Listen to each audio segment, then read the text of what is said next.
Olá, seja muito bem-vindo, muito bem-vinda. Estamos aqui no InfoMoney TV, ao vivo, direto de São Paulo Corporate Towers. Hoje é 17 de dezembro, estamos entrevistando hoje o Tomás Assunção, da Urban System. Seja muito bem-vindo, Tomás. Muito obrigado. Vai ser um papo ótimo, tenho certeza que você vai gostar muito da conversa.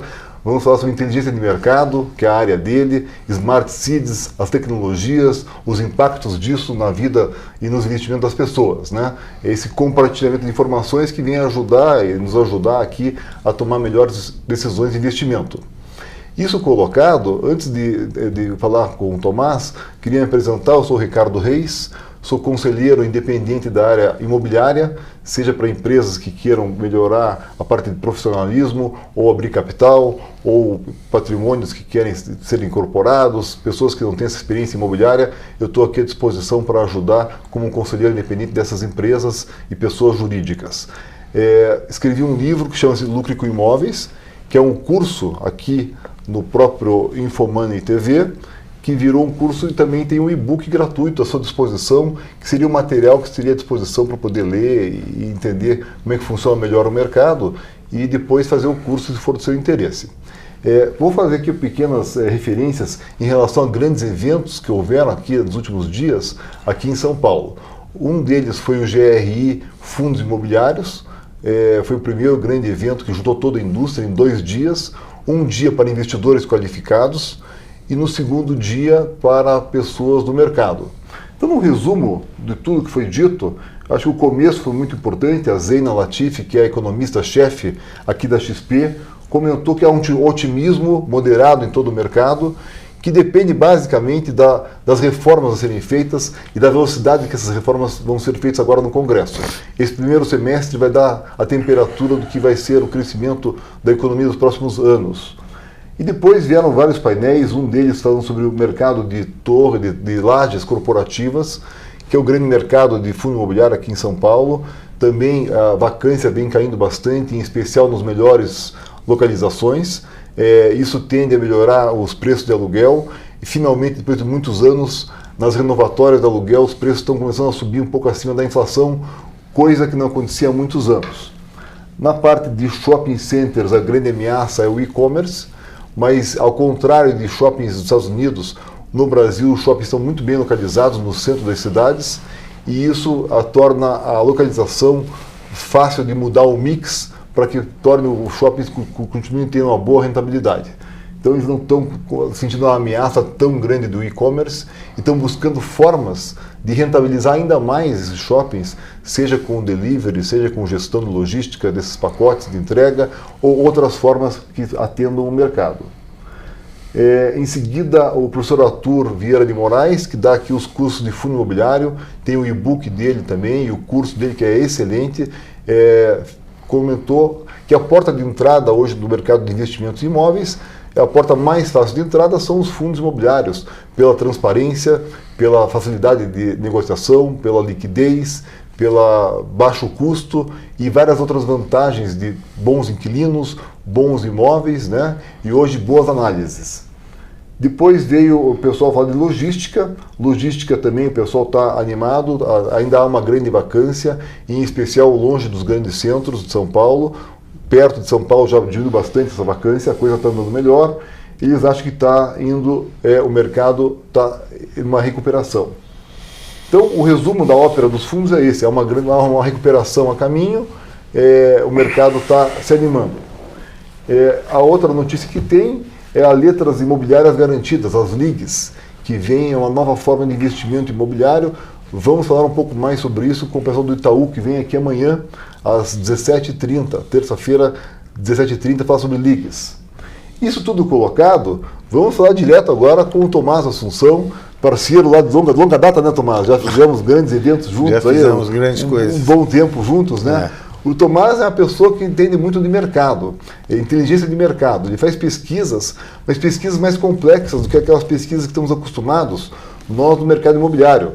Ele junta mais informações do que valor de venda e ocupação, né, Tomás? Como que funciona a tua inteligência de mercado? Como é que funciona esse teu serviço?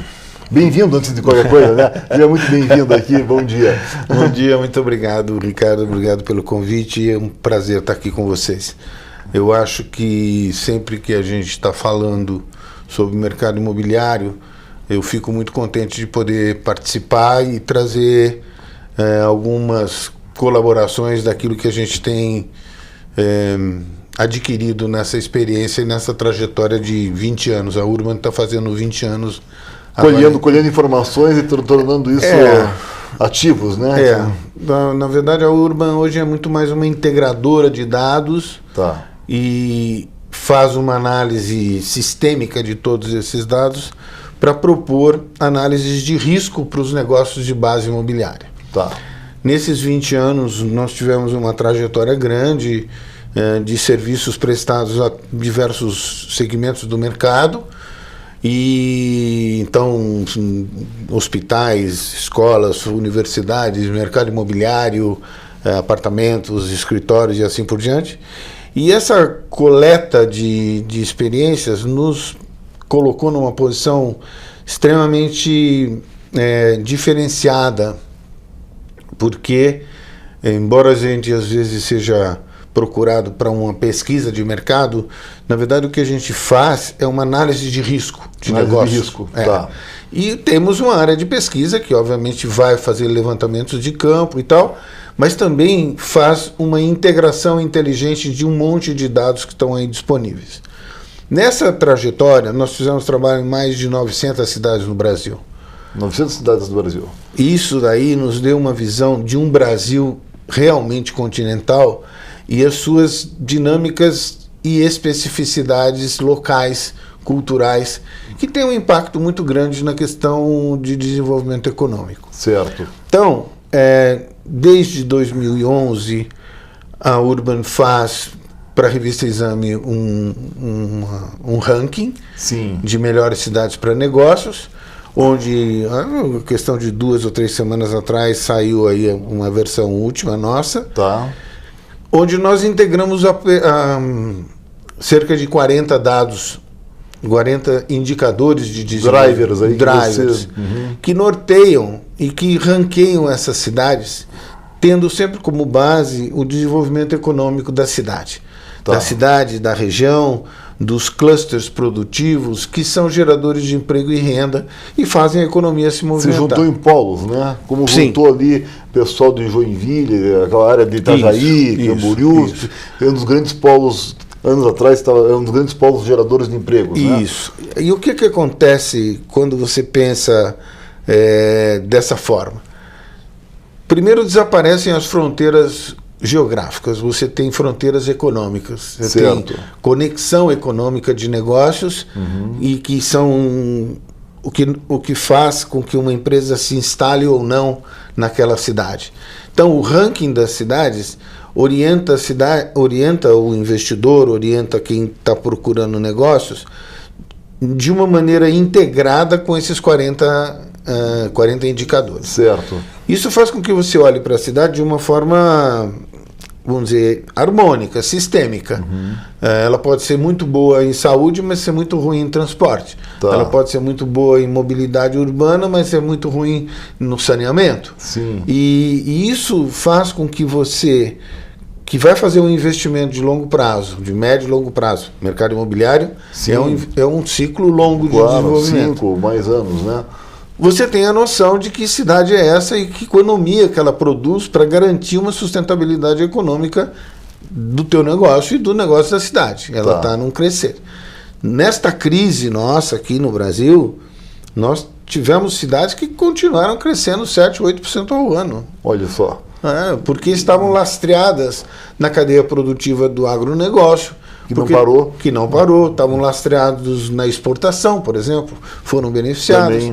Então, quando você começa a entender esse conjunto de fatores, conjunto de indicadores que agem sobre a sociedade e que agem sobre a cidade, você começa a ter instrumentos de decisão para fazer seus investimentos de base imobiliária. Palpáveis, né, Tomás? Totalmente. Você fez um raio-x, né? Você fez uma tomografia. São 900 cidades, né, do país inteiro. Já há 10 anos que você está fazendo isso. Já tem não tem só um raio-x, tem um histórico, acompanhamento do que se esperava, do que está acontecendo de fato, né?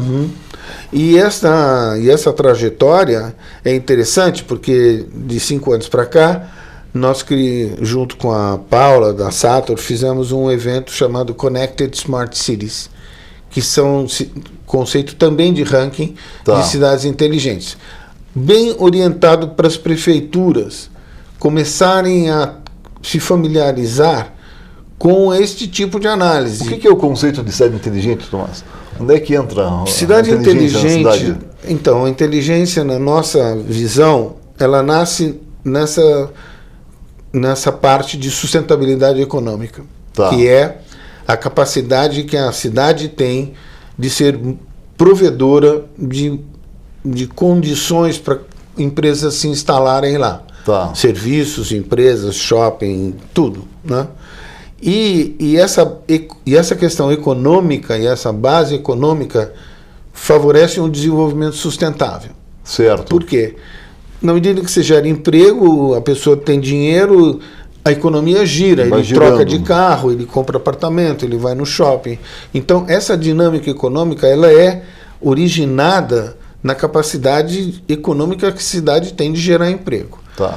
A gente acredita que, na medida em que as pessoas vão tendo mais acesso a esse tipo de informação, você tem uma escalada social.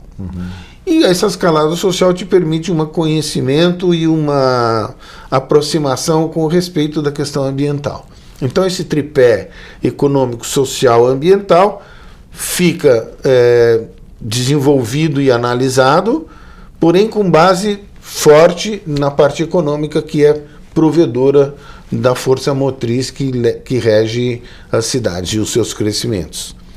Então, são 70 indicadores de desenvolvimento que nós monitoramos todo esse tempo, fazemos um evento anual e um evento a cada regional. Certo. A cada 3, 4 meses a gente numa região faz isso. Até porque é isso, o Brasil é um país continental, tem regiões que funcionam culturalmente, funcionam economicamente de forma diferente da região sudeste aqui, né? E o mercado imobiliário é local, né, Tomás? O mercado imobiliário é local. A pessoa que entende lá de Salvador e o cara entende de São Paulo, cada um no seu quadrado. Não adianta querer saber tudo de lá e daqui, não vai saber, né? Não, e isso tem sido comprovado. Você pega, por exemplo, quando foram feitos os IPOs em 2007, 2008, de lá para cá, muitas empresas se capitalizaram e tentaram reproduzir mercados e se associar em mercados de outras regiões e quebraram a cara, voltaram para cá, não é? Sim. Então, nós tivemos movimentos de expansão geográfica que desrespeitaram as questões culturais e voltaram a se recompor. Aqui no livro a gente fala bastante da parte da estratégia, que tem 2 estratégias vencedoras em imóveis. Uma é você escolher um lugar, você saber tudo de São Paulo. O cara de São Paulo, a EasyTech, continuou indo muito bem aqui em São Paulo, abriu capital, foi uma das poucas que não foi para fora e continuou indo bem aqui. Ou então você escolhe um tipo de imóvel e vai naquele tipo de imóvel. Por exemplo, a MRV pegou lá o Minha Casa Minha Vida e foi embora, Brasil afora, foi hoje a maior incorporadora do Brasil, porque escolheu um produto, sabe tudo daquele produto e saiu espalhando por aí. Foram as 2 estratégias que sobreviveram, vamos dizer assim. Claro que teve gente que foi bem de outro jeito e tal, mas basicamente ou você escolhe um lugar ou você escolhe um tipo de imóvel. Você concorda com isso, Tomás? Em parte, porque assim, tem essa máxima, né, do mercado imobiliário que fala que produto imobiliário é location. Sim, que é comodidade, né? A localização é o tema máximo. Eu não concordo com isso. Eu acho que existe uma máxima hoje no mercado que é demanda. Atender a demanda. Tem que atender a demanda e tem que atender essa demanda de forma que geograficamente o produto a ser colocado para atender essa demanda componha um conceito de lógica urbana, componha um conceito de funcionamento de uma centralidade. Tá. Eu não me desloco para morar em algum lugar se eu não olhar primeiro, e principalmente hoje na riqueza de informação que você tem disponível na internet, você acha a escola do seu filho, o clube, o ponto de ônibus que eu vou tomar, o metrô, o supermercado. Esse conceito de inteligência geográfica que compõe uma centralidade, que compõe uma cidade mental, que está no meu registro. A tua cidade, né? A tua cabeça que você vive. Exatamente. Sim, é diferente da minha, né? Cada um tem a sua cidade, né? Porém, a gente pertence a um grupo sociocultural que tem uma faixa de renda, diversas faixas de renda, mas esse padrão sociocultural é que nos norteia por algumas coisas do tipo a escola, a qualidade da escola, onde tem, onde não tem, que clube que eu frequento, a proximidade com, sei lá, com shopping, essa coisa toda. E essa visão integrada, orientada para produzir produtos para uma demanda carente, que eu sei que existe, então eu identifico uma demanda e produzo um produto para essa demanda. Então, o produto não nasce na localização, o produto nasce na demanda. Entendi, nasce na demanda. Nessa necessidade da demanda. E você veja a diversidade de demandas que começam a ser atendidas hoje. Né? Você tem produtos compactos, por exemplo, que a Vitacom, a gente estava conversando. O Alexandre que veio aqui da Vitacom. O Alexandre que fez esse trabalho maravilhoso. Então você tem o Alexandre identificou alguns indicadores, é perto do metrô, é perto da faculdade e tal, que buscou um jovem de 20 e poucos anos, ou um jovem casal, que tem uma certa necessidade, e ele supriu essa necessidade. Quer sair do trânsito, ficar ter um pouco mais de tempo. Quem não assistiu, assista a entrevista do Alexandre, por favor. Está lá no Vitacom, está junto no Infomani, é excelente. Mas esse é um tipo de demanda esse é um tipo de demanda. Então, tem outras demandas. Tem demanda surgindo para a terceira idade, tem demanda surgindo... Ainda muito mal atendida, né? Ainda tem grandes estudantes, né? Enorme. Multifamily também, locação direto para pessoas, famílias, em vez de comprar os apartamentos, alugar, né? Então, isso que você está colocando é uma das coisas importantíssimas quando a gente faz essa integração de dados. Você tem uma demanda que tem uma determinada idade, que tem um determinado poder financeiro, e você desenha o produto para aquela demanda a partir da escolha de um terreno naquela região previamente identificada. Essa nova maneira da cidade viver e das pessoas viverem, nos últimos anos, nos últimos 5 anos, foi altamente impactada pela tecnologia. Mudou bastante coisa que não tinha 5 anos atrás, de Airbnb, de Uber e tudo mais, mudou a hotelaria, o trânsito. Que impactos que vieram disso? Vieram impactos transformadores, assustadores, que você vê em termos de indústria automobilística. Eu tenho um filho e ele não quer comprar carro, ele não quer ter carro. Essa geração nova já não está. Essa geração nova não está patrimonialista, né? Ele quer ter experiências. Ele quer ter experiência, ele não quer ter a propriedade. A gente precisa criar mecanismos de usufruto, né? Nós estamos recebendo estudos para serem feitos a partir de fundos que querem investir em imóveis de renda. Sim. Eles não querem construir imóvel para vender, eles querem construir imóvel para alugar. Para alugar para quem? Para uma demanda que está lá esperando que esse imóvel surja. Sim. Não é? Que aqui não é comum tanto, aqui no Brasil lá fora é mais comum pela lei do inquilinato, que sempre dificultou um pouco se tirar quem não paga, né? Agora está mais equilibrado um pouco a lei, estão vindo esses modelos externos de fazer grandes empreendimentos, tudo para locação. Essa mudança, somada à mudança de Uber, mudança de Airbnb, mudança de aplicativos que você tem para tudo, né? Você tem aplicativo para pedir comida, você tem aplicativo para fazer a sua reserva no hospital, no SUS. Nesse evento que a gente faz de cidades, no último evento tinham 140 prefeitos. E é um ambiente de troca de experiências, de troca de informação, porque as prefeituras eles estão muito focados no ciclo político. E a nossa batalha, em termos de levar informação, é romper com esse ciclo político. É olhar a visão mais macro. Olhar uma visão mais macro, e você tem, dentro dessa visão estratégica macro, você tem um ciclo, o primeiro ou o segundo ciclo, que é político da minha gestão. Sim, os 4 anos tem ali. Sim, mas eu posso deixar um legado político significativo para o meu sucessor. Sim, que é o plano diretor, basicamente. É um bom plano exato, é um bom plano estratégico, diretor econômico, financeiro. Sim, juntando um pouco mais. Sim.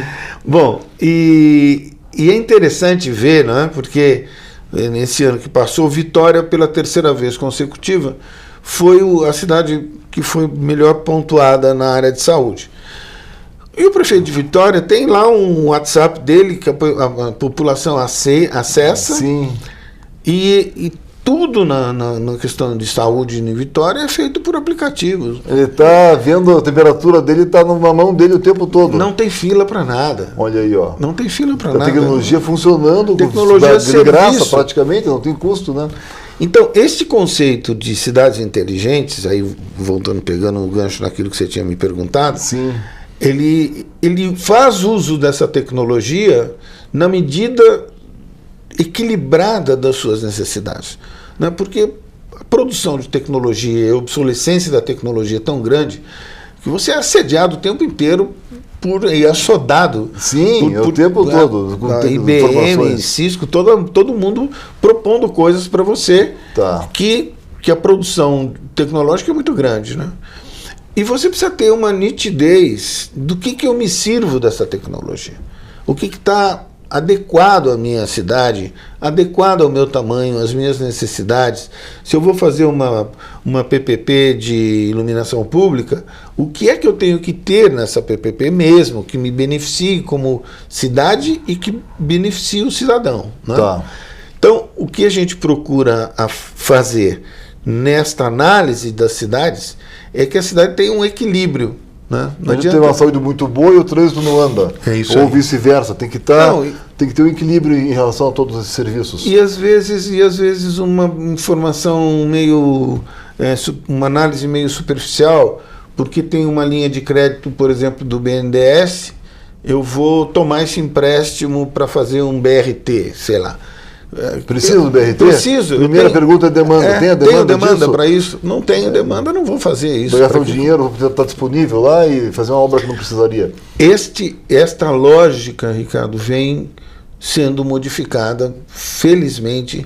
Eu tenho conversado com diversos prefeitos que são pensamentos empresariais de prefeitos.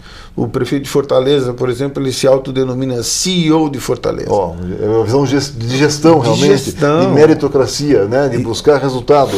E orientado para um ciclo longo de investimento. O ACM Neto, em Salvador, fez um plano de Salvador, chamado Salvador 360, que é um plano também de 20 anos, onde ele usou o ranking da Urban para... Está conseguindo buscar como meta para selecionar os indicadores e buscar uma melhoria de qualidade. Que bom, que interessante isso. De suprir.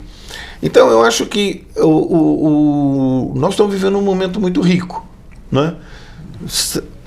Terminado esse ciclo de indefinição política, sim, e agora a gente entra num momento, todos nós estamos vivendo isso, de que, por um lado, se acalma, porque aquilo que era totalmente nebuloso, com a definição que tenhamos hoje um presidente eleito e que, independentemente do seu discurso e das coisas que a gente vai ver na prática, essa definição deu mostras para o mercado que a gente começa a entrar num ciclo mais produtivo.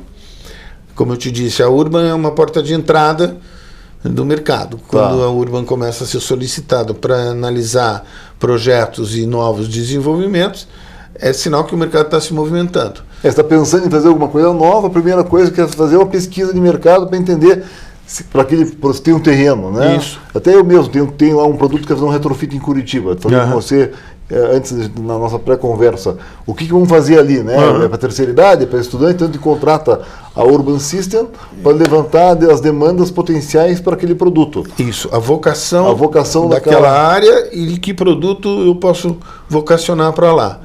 Quanto mais eu atendo a demanda, eu tenho uma maior velocidade de venda, porque o meu produto vai ao encontro. Está sendo esperado, né? Vocês estão esperando aquilo. Eu identifiquei aquilo, eu identifiquei que essa necessidade existe. E aí você, com uma velocidade de venda alta, você tem uma taxa interna de retorno alta. Muito melhor. O mercado imobiliário olha para os produtos e olha para os terrenos e calcula VGV. Certo, valor geral de venda. Valor geral de venda. Somatória pelo valor de venda, a metragem quadrada daquele produto, vezes o valor de venda por metro quadrado, dá o total potencial de venda. Então, VGV foi uma palavra proibida lá na Urban. Você quer saber retorno, não quer saber valor de venda. Exatamente. Sim, eu não quero saber valor de venda. O valor de venda, VGV, ele é um desejo. E mascara muito, né? Foi a primeira... Você faz um cálculo, você tem uma demanda, você acha que vai vender naquela velocidade, não sei o quê, eu tenho lá X milhões de vendas. Mas a realidade é o que vendeu, em quanto tempo vendeu, e isto me dá uma taxa interna de retorno, e esse é um pensamento econômico do mercado imobiliário. A absorção. Capacidade de absorção real da demanda. Certo. O que aconteceu? Nós tivemos aquela euforia de 2014, 2013 aqui. Sim, sim. Os preços disparados, uma loucura, uma bolha de preço. A gente sabia, eu sabia, a gente falava. O Nobel da Economia falou, o Brasil está numa bolha. Ele falou isso 2, 3 anos antes, pois né?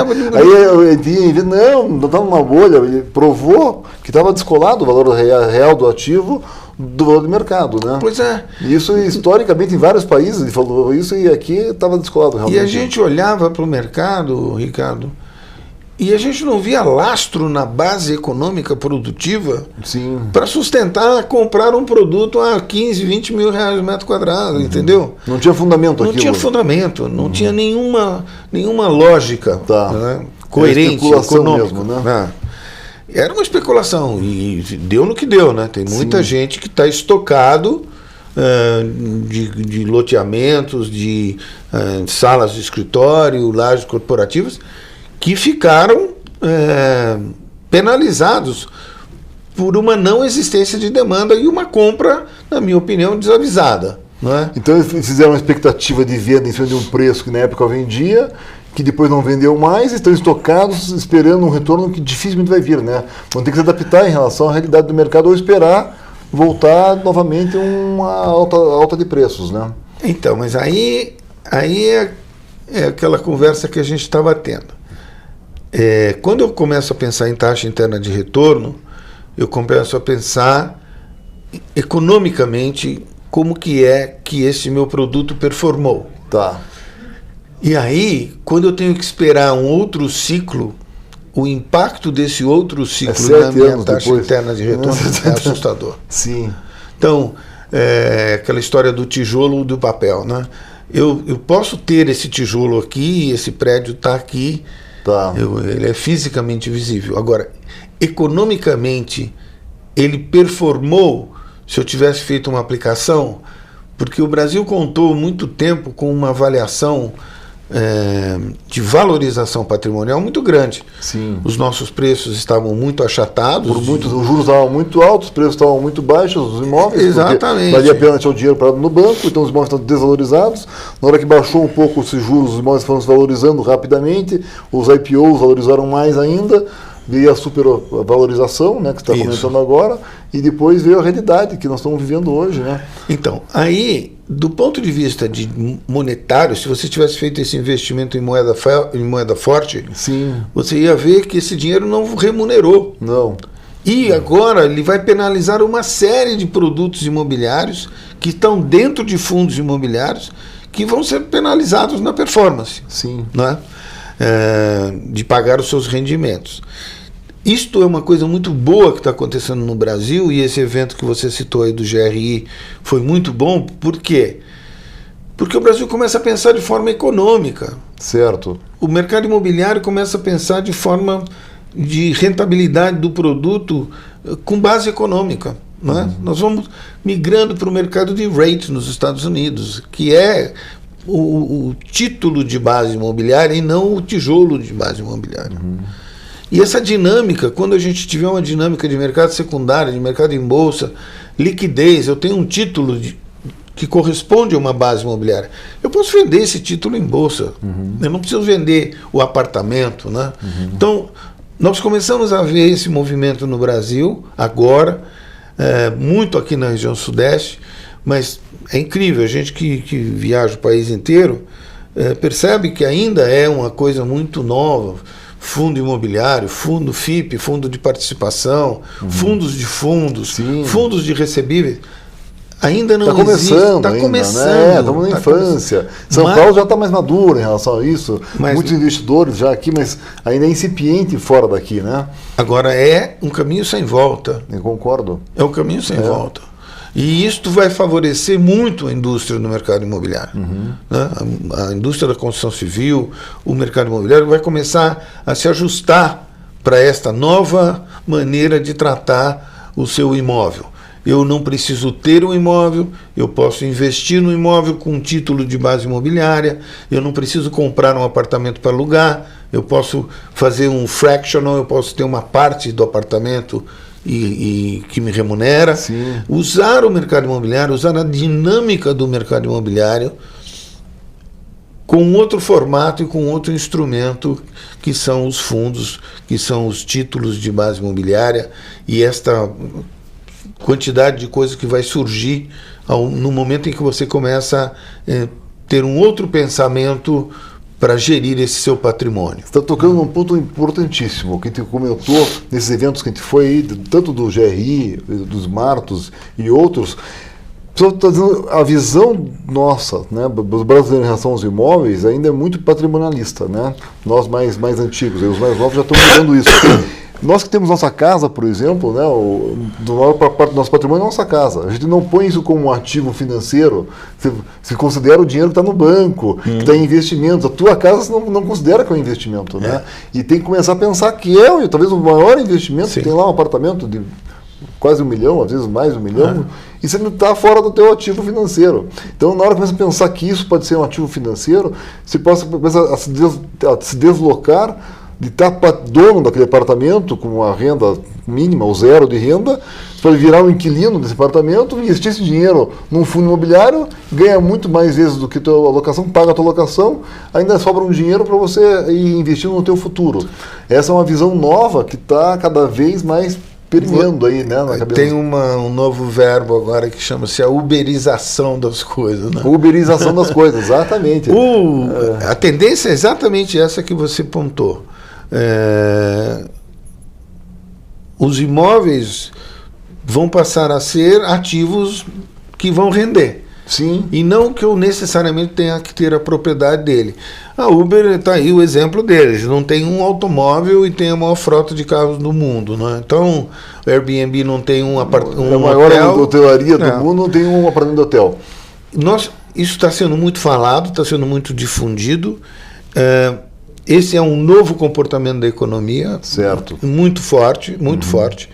A internet é um outro impacto assustador, né, que faz com que a sua decisão de imóvel, ela não está mais lastreada na questão localização e preço. Ela está lastreada no valor e na centralidade, e na lógica urbana. Não é? Eu preciso entender a lógica desse meu comprador, o desejo desse meu comprador, e oferecer para ele um produto que vá atender aquelas necessidades dele de forma sistêmica. E não mais preço, porque o preço ele não reflete o valor que eu necessito daquele imóvel. Entendi.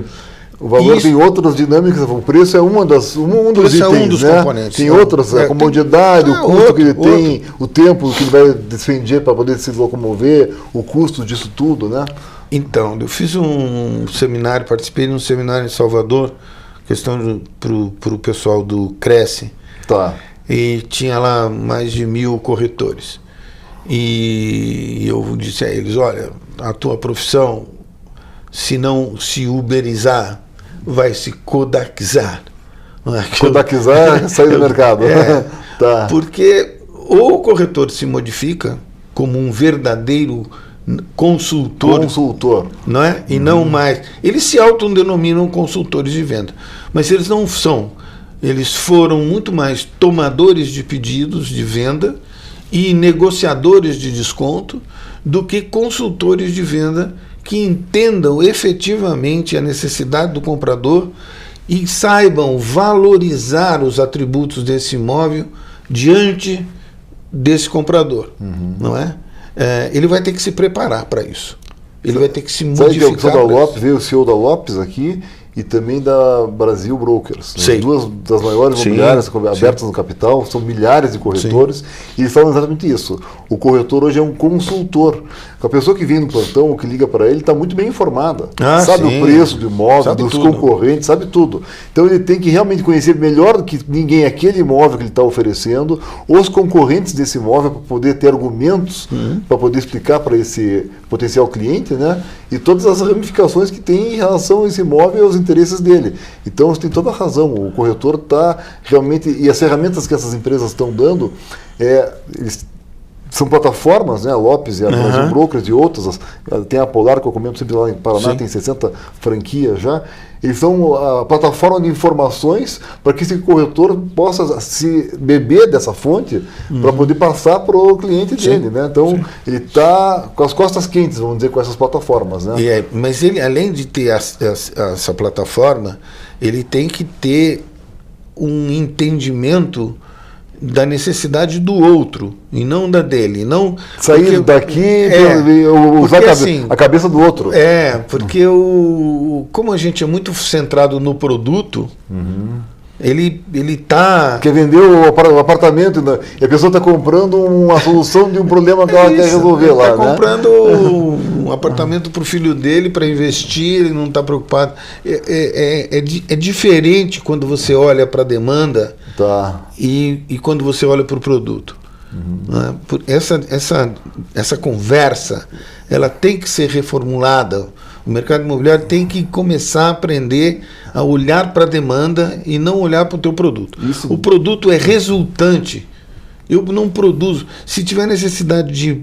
A hora que eu olho para uma propriedade, e agora a gente tem olhado para grandes propriedades, porque estava te dizendo, a gente está fazendo muitos projetos para grandes proprietários, portfólio imobiliário de grandes proprietários. Certo. E uma grande propriedade de 2 milhões de metros quadrados, 1 milhão de metros quadrados, é uma propriedade multiprodutos. Cabe tudo várias coisas. Cabe tudo. Até é bom fazer um mix às vezes, né?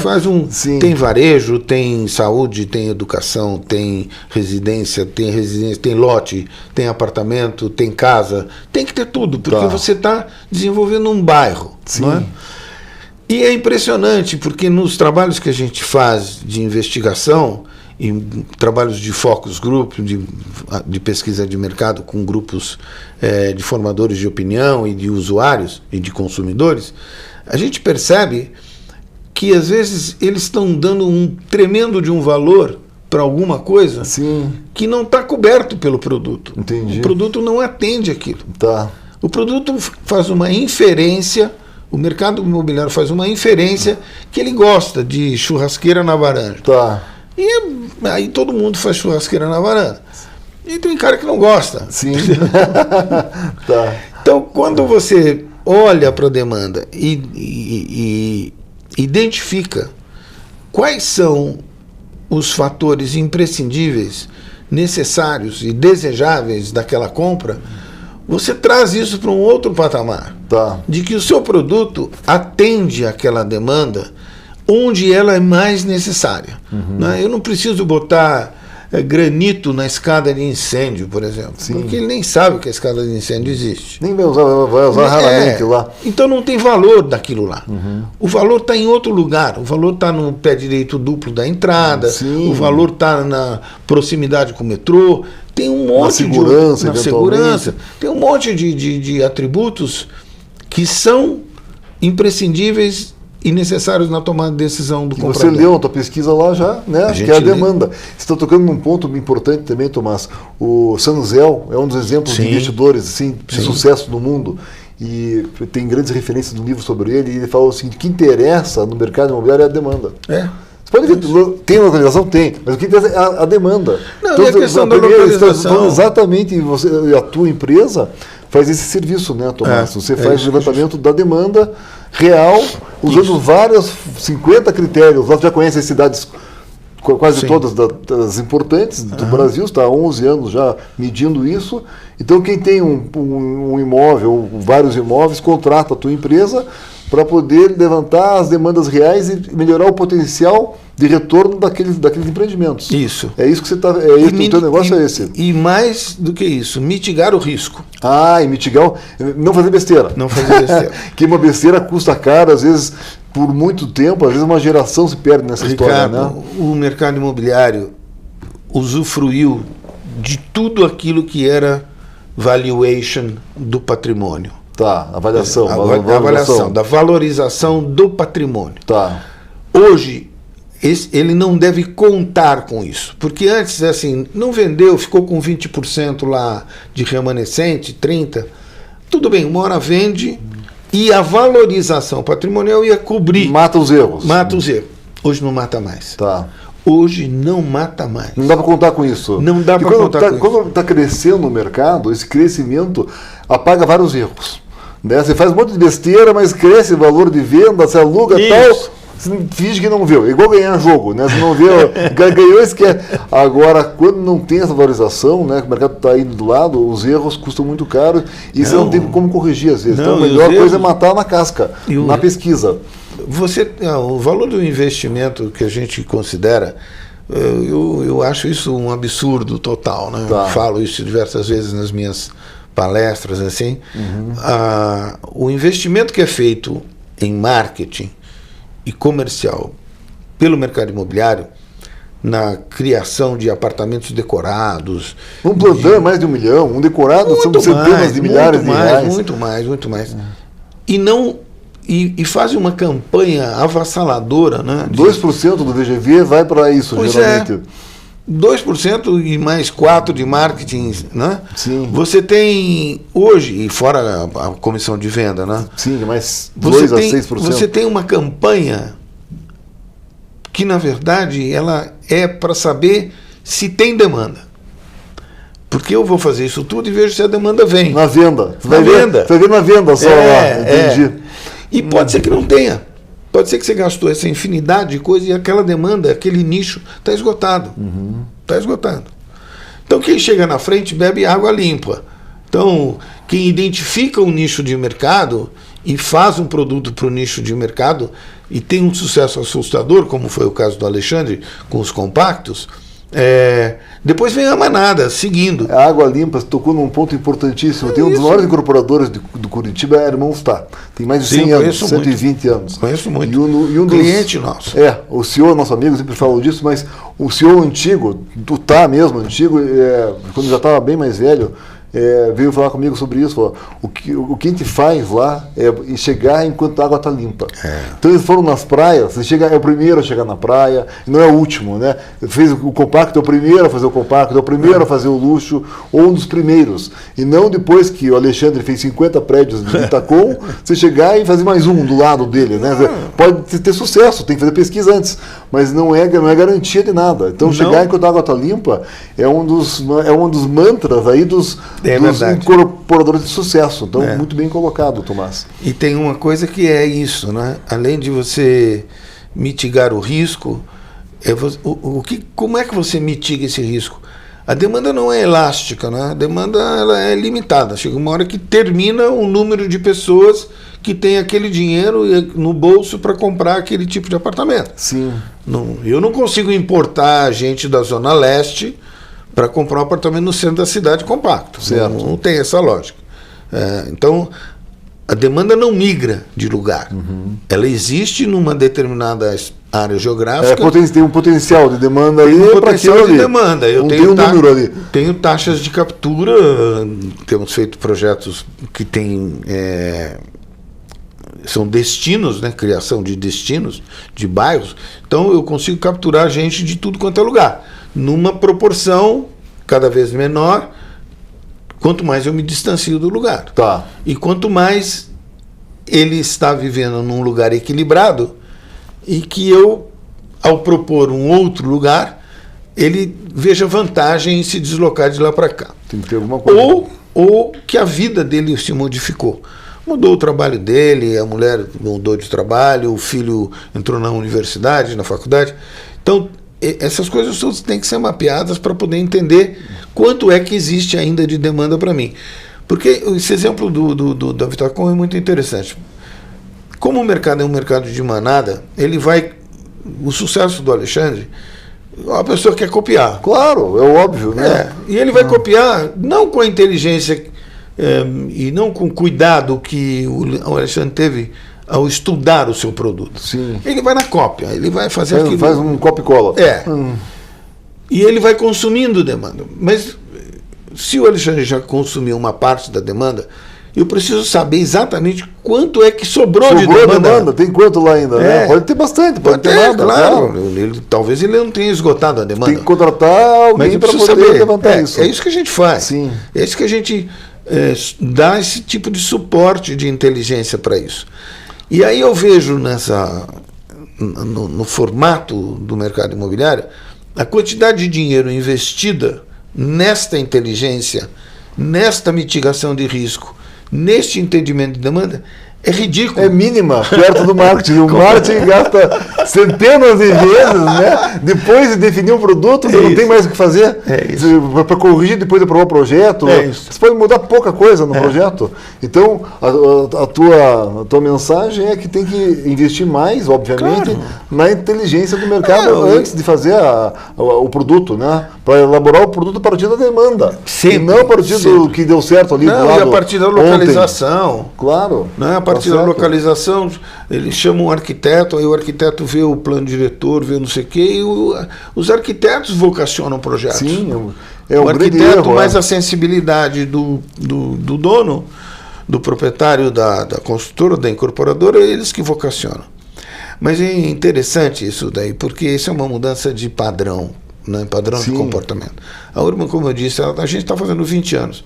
Então, nesses 20 anos, a gente já ouviu de tudo, a gente já trabalhou para praticamente todas as empresas. Passaram 2 ciclos quase completos nessa história? Então, um monte de empresas que são clientes nossos, a gente percebe que eles começaram a mudar seu pensamento, começaram a ter uma lógica econômica para isso, começaram a se preocupar que não dá para suportar 2 ou 3 empreendimentos com remanescente de 20%, 30%.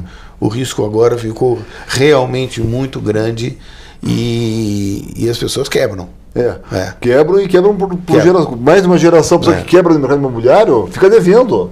E aqui não é quebra, igual nós falamos, a pessoa quebra e zera a dívida. Fica a dívida lá cobrando a pessoa 20, 30 anos. Então, muito bom esse teu input de a demanda que interessa, levantar a demanda, investir mais nesse estudo do mercado previamente do que depois ficar gastando dinheiro em marketing para poder vender e pior é ficar com um estoque lá para poder girar. E teu cliente, Tomás, ele é pequeno, médio, grande, são só as grandes? Como é que funciona? Quem que pode contratar você? A gente, como eu disse, a gente é inteligência de mercado. A gente trabalha para pessoas que têm essa preocupação com o risco do teu dinheiro a ser aplicado e que entendem que eu não posso comprometer um capital meu, um dinheiro meu, sem ter um estudo. É uma coisa incrível isso. Nós fizemos um estudo de mudança desde mudança de restaurante, tem um restaurante na Alameda Lorena, vou mudar para Padre João Monel lá em cima. O que vai acontecer? Qual é o impacto disso? O impacto disso na minha demanda, no meu ticket médio. Então você vai do pequeno até esse conjunto de centenas de lojas que a pessoa quer fazer um estudo no Brasil inteiro, quais são as demandas para cada um desses imóveis que ela tem. Sim, a gente tem feito agora um trabalho muito bom, muito significativo, de patrimônio imobiliário. Os patrimônios imobiliários, fazendas, grandes propriedades, conjunto de prédios que o cara investiu, comprou, fez um investimento em X lojas nesse edifício aqui, comprou uma laje ali, tem uma fazenda, ele nem sabe direito qual é o tamanho do patrimônio dele, esse patrimônio está sendo gerido de uma forma não orientada para resultado, mas sim orientada para patrimônio. E ele acha que avalia isso uma vez por ano, contabilmente.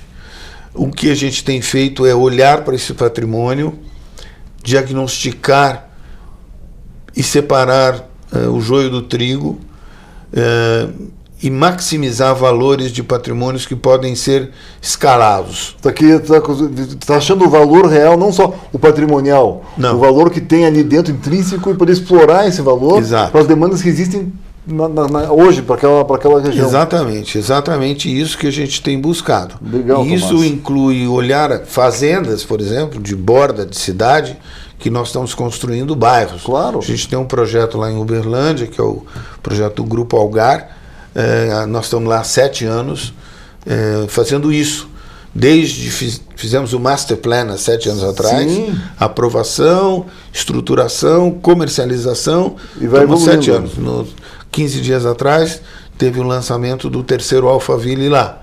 Já vendemos um segundo e agora vendemos o terceiro. Vendeu 400 lotes em 5 horas. Tudo muito bem planejado, né, Tomás? Tudo super planejado. Excelente. O produto desenhado para demanda. A gente notou que existia demanda ainda, depois da venda de 2 Alphavilles, existia uma demanda para um Terras Alfa. Aí a gente modificou. Deu uma ajustada no produto. Deu uma ajustada no produto para aquela demanda nova. Você vestiu direitinho a demanda, né? Tomás, o papo está ótimo, está acabando o nosso tempo já. Sim. Estamos quase no finalzinho. Que delícia, uma boa explorada, né? Delícia essa conversa. Muito boa conversa. Daí, nós temos aqui 2 coisinhas. O futuro da tua empresa, o que você está pensando, e depois uma coisa para lembrar desse papo todo, para passar para o nosso investidor e investidora. Bom, o futuro da minha empresa, a gente está exatamente fazendo 20 anos. Temos um novo ciclo pela frente, que espero seja virtuoso.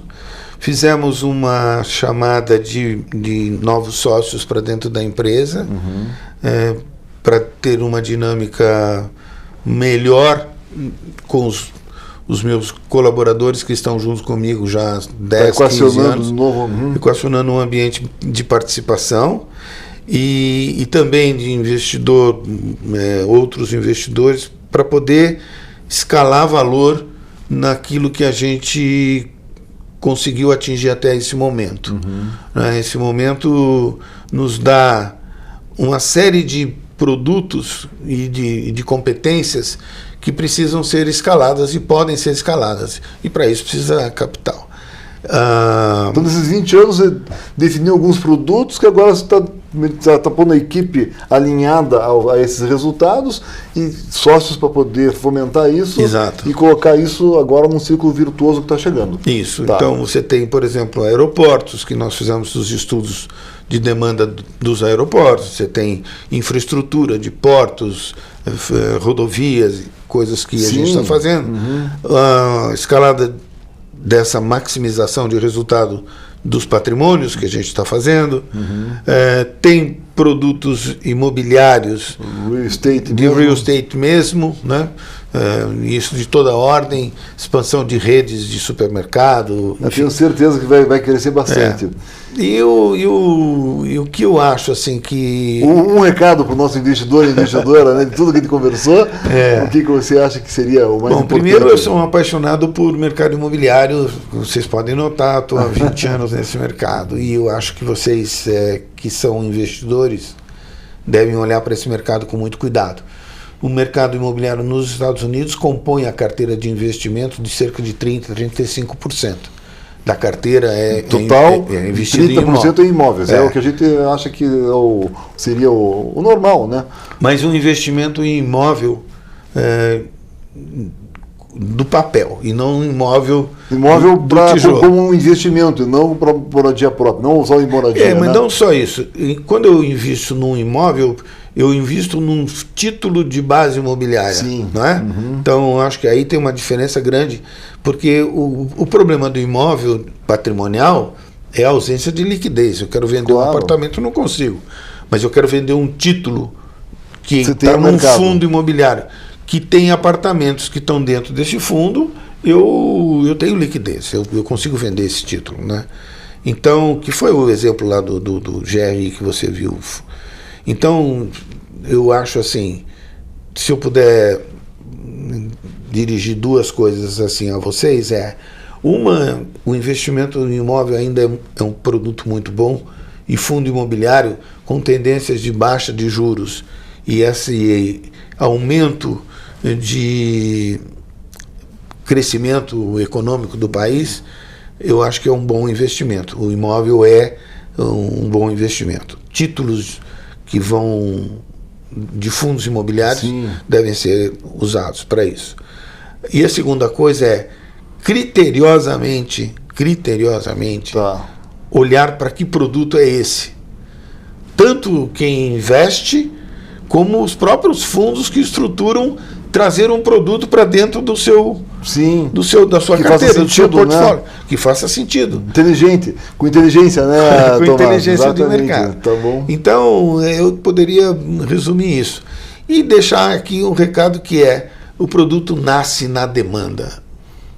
Então, invista em descobrir a demanda. Invista mais nisso para investir menos no marketing. Né? Porque o marketing vai meio sozinho. Acertando a demanda, você não precisa gastar tanto dinheiro em marketing, porque está acertando já no produto. Você imagina que a gente vendeu 400 lotes do Terras Alfa em 5 horas. Sim. Por que a gente vendeu em 5 horas? Porque acertaram o produto. Porque o produto foi ao encontro de uma demanda. Sim. Então não tem, foi uma economia da área de marketing, porque foi... Claro, é isso que eu estou dizendo. Você investindo certo na inteligência, o marketing fica mais econômico. Então, a gente agradece o Tomás, foi uma ótima conversa, né, Tomás? Eu que agradeço, Ricardo. Já vou dar um tchau direito para vocês, eu queria deixar algum recadinho também, dois recadinhos aqui. O primeiro, o que a gente gosta de deixar de lembrança para vocês é a frase que é o resumo de todo o livro, que é o seguinte: as pessoas e os negócios vêm e vão, mas os imóveis ficam. E se bem administrados, rendendo patrimônio e rendimento por gerações. Então, se tendo um imóvel bem cuidado, rendendo bem, seja num fundo, um outro ativo qualquer, você passa gerações com esse ativo rendendo para você. Então, aprenda sobre imóveis, invista em inteligência de mercado e siga cuidando da tua aposentadoria e dos teus futuros sucessores aí. Vamos deixar 2 recadinhos aqui. Você comentou, né, Tomás, sobre investimentos com base imobiliária. Agora está saindo a letra imobiliária garantida. Sim. Que é uma forma de você investir em papéis de base imobiliária, além dos fundos, é um outro tipo de ativo. Amanhã, terça-feira, no dia 18, às 17h30, vai vir o pessoal do Itaú aqui contar sobre a letra imobiliária garantida e a emissão que eles estão fazendo. E o próximo programa nosso vai ser em janeiro, agora vem as férias, Natal, né? Vai ser dia 14 de janeiro, com o Zuckerman, que cuida para leilões. Tem muitos leilões, a Caixa, do Santander, do Bradesco, milhares de imóveis. A gente vai entender um pouco mais a vantagem e os riscos de você comprar em leilão. Isso tudo colocado. Desejo um bom final de ano a todos vocês. Agradecer novamente ao querido Tomás, toda essa inteligência que trouxe para nós aqui. Muito obrigado, Ricardo. E desejar uma boa semana a todos vocês. Muito obrigado. A vocês também. Muito obrigado. Até a próxima.